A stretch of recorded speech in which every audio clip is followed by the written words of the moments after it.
We're about to talk about the Ulster Football Final, but before, we just wanted to acknowledge that there's a separate and significant issue that has cropped up in relation to the Derry manager Rory Gallagher this week.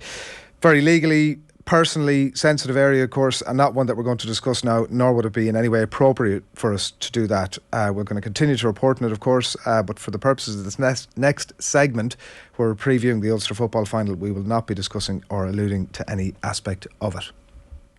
We're going to look ahead to Derry Armagh. Delighted to say Joe Kernan and Conleith Gilligan are on the line. Morning, gents. Good morning. Yes. And thanks a million for jumping on. A couple of Ulster teams, obviously, in the overall broader context in the lead into the game. A couple of Ulster teams relegated from Division 1.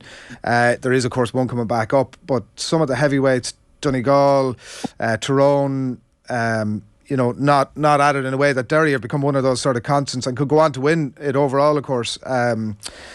Ulster football, though, and I appreciate the antagonistic note that we're starting on here, doesn't feel as if it's in the place that it once was, or that teams have that same fear of Ulster football that it once had, Joe.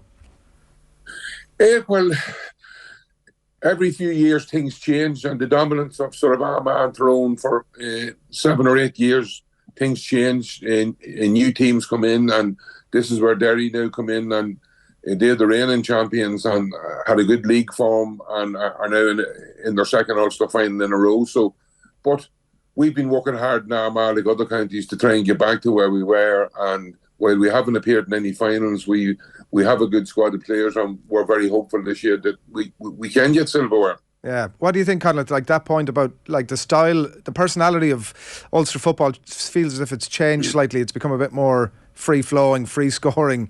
But conversely, it feels as if like there's a lot of teams that are not as fearful of playing them anymore.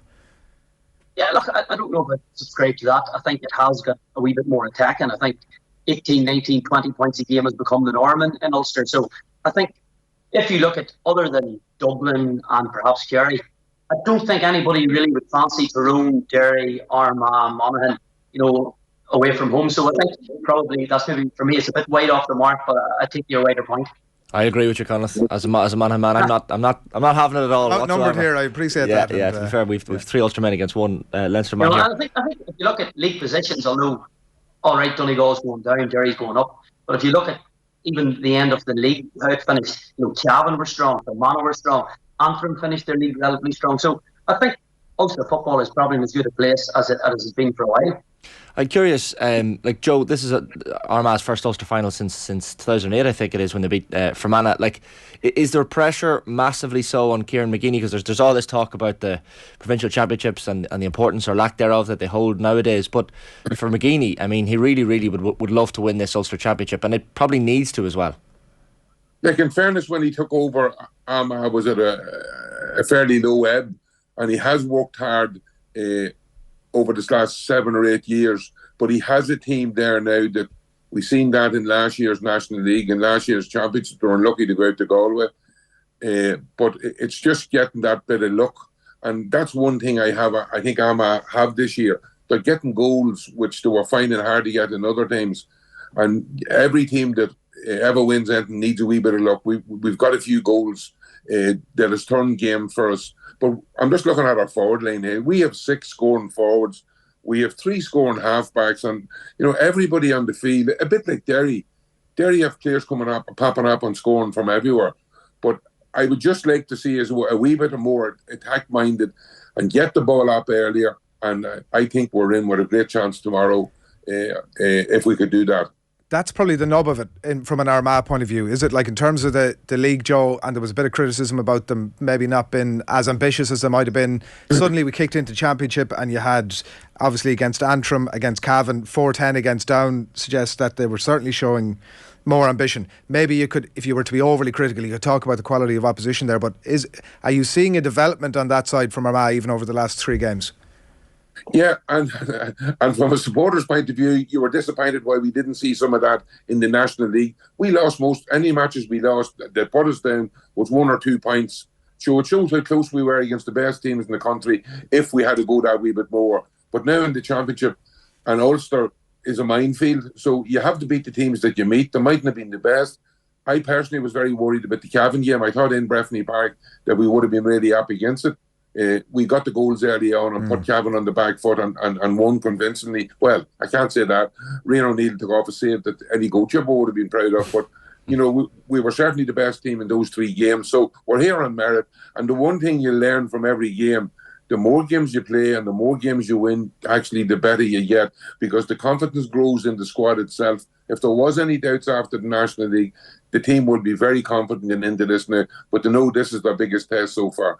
And scores wins games, but we have the men that can get the scores if we can get the ball up early. There's not a full back line in the country that is good under a high ball, and we just don't get the ball up there quick enough. It's no good hitting it in high when the opposition have 12 or 14 men behind the ball. You got to break, get it up early, and that's when you can cause the damage. And that's what I'm hoping we'll do tomorrow. Leave a few men up, 2 or 3 men in the forward line, because if you leave men in the forward line, the defenders won't leave you. Now, and last year's Ulster Final, Donegal and Derry, if Michael Murphy had to stay in the square and somebody else take Brendan Rodgers and run up and down the field with him, I think probably Donegal could have won that match. So there'll be a bit of cat and mouse. Bit of cat and mouse, surely. Joe, from the Derry perspective, Conleith, like that spread of scorers that we discussed with Armagh is also pertinent to Derry as well. Like, I was at the Derry Monaghan semi-final. I was super impressed by not just the shot selection, but also the accuracy was unbelievable from Derry that afternoon. Shane McGuigan, 9 points, 5 of them from frees. But you look at the other scorers as well, the likes of Paul Cassidy, Ethan Doherty, Niall Toner, Conor Glass pops up with a couple of scores every game as well. So the spread of scorers, I think they had 10 different scorers overall, and that's something that Derry have really improved on. Yeah, they have, and that's become the norm. You know, it's not unusual now for some of the defenders to kick points in every game. And I think that is the one area where Derry have been so fluid. Like, if you look at the probable team that Derry is going to play on Sunday, the 9 of that starting team are defenders by nature. You know, if you take Gareth McKinless stuff wearing 11 but going back, if you take Brendan Rodgers as an actual defender, you know, the possibility of Kieran McFall maybe starting, it just shows how fluid the game has become. It's not really about forwards and defenders anymore. It's about players that can do the job in the positions that's needed at that time. And the way Derry have played and the fact that they've been able to tactically change from last year and get more offensive. Like, very few teams have scored more, and through the league nobody had conceded less. So the platform that Derry have there is very, very solid. And I think when you look back at some of the games, the one concern would be is that between the league final, they conceded 4 goals, then they conceded 2 goals in the next game, conceded 2 goals against Monaghan. So that would be the big concern. And the fact that when Conor Glass was off the field, he looked weak. But even when he was on again, Monaghan, they were vulnerable down the middle. And, you know, that's probably what Derry have worked on, because Armagh have strike runners. They'll have players that can get ahead of the ball. And that would be the danger. And while they haven't scored a lot of goals through the league, the 4 goals they scored against Down probably would suggest they can mix it, they can play it high. Rian O'Neill's goal in a game that he was quiet just shows the quality that he possesses. Conleith, Joe mentions about like Armagh's sort of maybe lack of urgency to get the ball forward as quick as they can to get ahead of that defensive wave. Derry certainly are in that area as well in terms of that ability to knock it around a little bit and show no great urgency to get it forward, despite the fact that, as we've already said, both of them are very free scoring. In terms of the styles then of both teams, what is your expectation for, like, they both show similar traits in that regard, what's your expectation for Sunday in terms of the 2 styles? Well, I think with Derry, you know now what they're going to do. You can pick their team, and then the only thing will be, will they throw the dice with Kieran McFall from the start? That will be the only deviation from what has happened in the Monaghan or the Fermanagh game. I suppose Armagh is a wee bit more unknown. You know, does Barry McCambridge come back in after having a brilliant league? Andrew Myrna went off injured, Ben Creeley went off injured. You know, Stephen Campbell didn't start the last day. So there's probably more unknowns for Armagh in terms of selection and how they're going to play. Joe made a brilliant point, I think he's right. There's very few teams in the country that have as many top-end forwards as Armagh have. But adversely, if you look at it the last day, when Rian O'Neill come back, Turbot was moving amongst the previous 2 games. When Rian O'Neill comes back, he assumes the free-taking role again, and Turbot completely goes out of the game and is eventually taken off in a year where he has been magnificent. So the issue will be for me is, can Armagh play all those players? Because obviously the one forward they have would be more workman-like, would be Jamar Hall. Do they opt for Stephen Campbell, who would be more free scoring? Do they go for Jamar Hall, who's that defensive link player? You know, so I think Armagh know exactly what Derry are going to do. Derry probably aren't as sure of who Armagh is going to select in those positions. What do they do, Joe, with that efficiency that the two lads were talking about? What do Armagh do with that? Like 114 from 18 shots, I think, in the last game. If you were putting a team out against them, is it that sort of niggly bit of play that you can get in and try and off-balance a player or make them think twice about it? Or what are your thoughts about trying to upset that efficiency? Well, I think as far as Derry's concerned, their man-to-man marking is excellent, and they're able to turn defence into attack from the man-to-man marking. Now, hopefully Armagh, and in a lot of games this year, that players seem to look after, oh, that's my man, I have to stay with him. The old saying is, and it's very relevant in today's game, the man that's on the ball is where the danger is. And too many men stand watching their man as the danger man goes past them and breaks the lane, and all of a sudden the whole team is under pressure. And that's one thing that I hope Armagh do. And if Monaghan had to do that, they mightn't have been in the trouble that they were. But Derry are so good at changing, as Conleith said, from defence to attack. They're all comfortable on the ball. They're all good at shooting. Last year in the Championship, Derry, every time they got inside the 21, they were shooting for goals. They were that competent. So we have to try and nullify them coming out with the ball, from the kickouts in particular. I think that if we can stop the short kickouts, that's going to nullify the midfield. Derry probably have the best midfield in the Pyron in the country, and having Kieran McFall to come in there if there is a problem, that's even more cover. But I think stop the kickouts, win them or break even in the midfield battle, and stop the runner on the ball is the three things that I'd be looking for Armagh to do. If we get the ball, we're dangerous. But if we allow them to come at us, we're in big trouble. I know there's been a lot of talk, Joe, about people saying, Armagh need to play their own game and not set up defensively, as you say, and go for broke like especially did in the second half against Down. When you talk there about that word nullifying the Derry attack and the way they move from 1 to 15 so quickly, like we've already spoken about the dark arts on the show this morning, and I would of course never accuse Armagh of engaging in dark arts at any point, but is that something that you can utilise against a team like Derry, who are so fast, bring the ball up the pitch, that you can maybe slow the game down in cute ways, maybe? Well, if you try and win the ball up front from every kick out, like if you mark from the outside in, that means the keeper cannot hit short balls out to the cornerbacks, and that means the ball can only go one way, and that's straight down the middle, and you have a chance of crowding it, winning a break ball, and then if you don't win it, you can do that wee dark art of pulling a jersey, stopping a man and giving you a chance, a few seconds to get a man back. But I think the secret is in today's game is try and win the ball up front from the kickouts, and you have to take a chance. You have to be brave. But if you let teams like Derry come at you in droves all the time, they're going to pick wee holes and they're going to get the scores.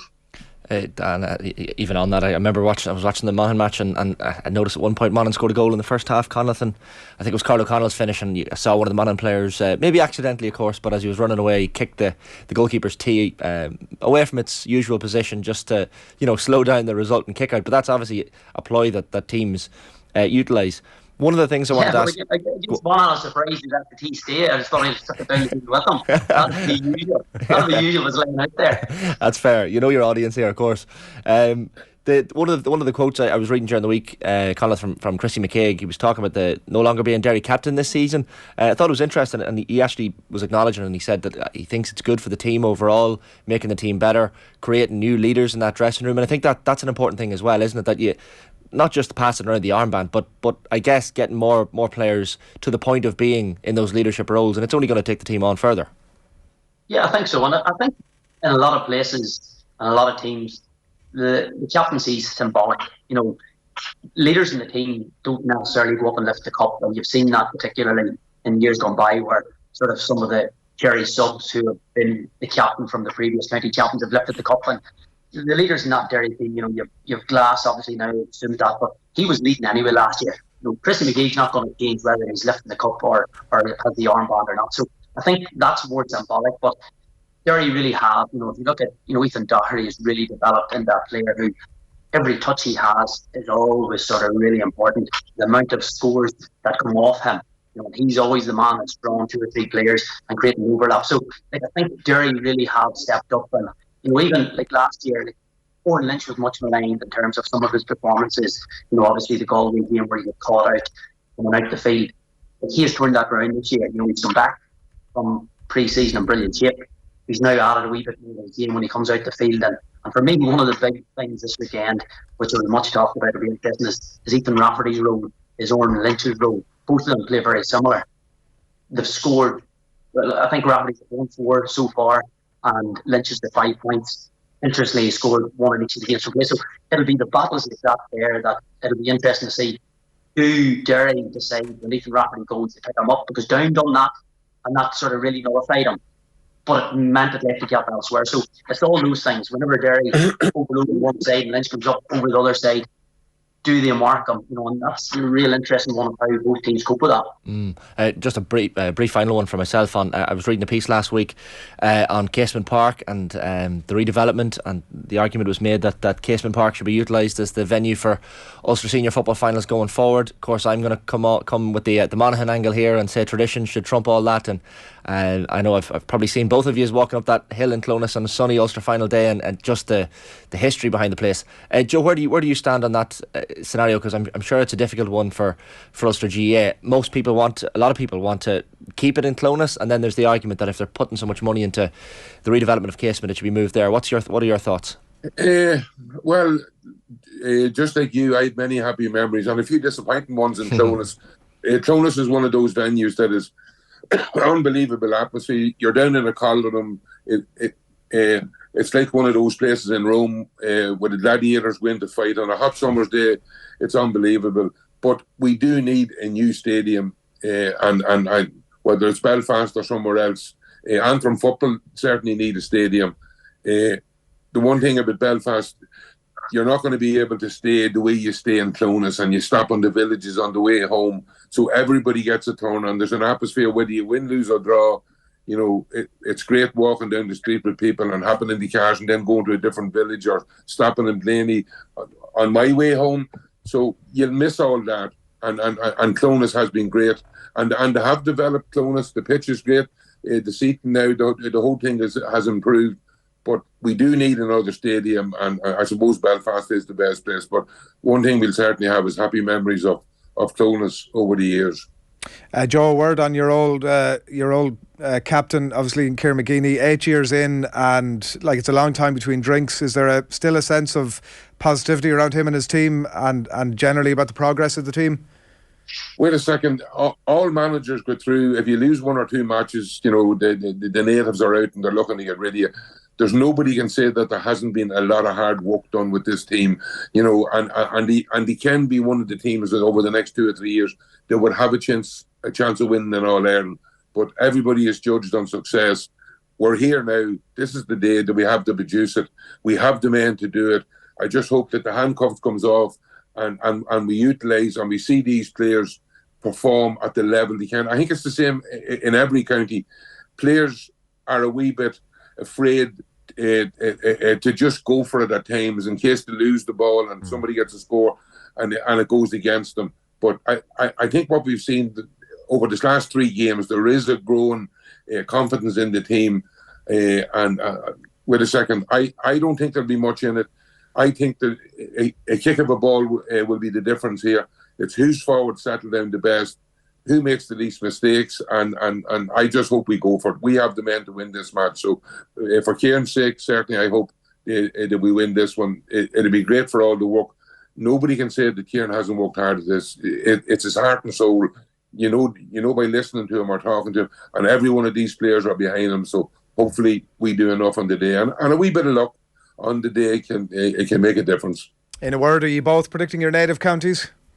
Oh yeah, but it will be close. Point or two at the most. Armagh to win. Conleith? Yeah, look, I think Joe's right. I think it will be very, very close. It could take extra time and beyond like last year. But I just feel that Derry's system of play, how they've evolved, the pressure is not on them in the same way. They've won that Ulster last year. Now they're looking to go a wee bit beyond that.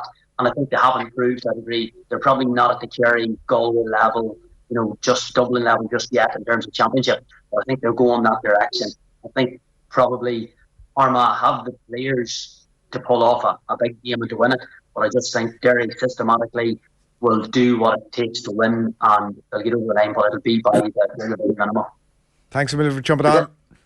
You got to remember, boys, this is Ulster. Anything can happen. Nothing, and never truer than this particular final. Joe Kernan, thanks a million. Cheers, All right, boys. thanks, Good lad. luck. Cheers, lads. Good luck. Thanks a lot.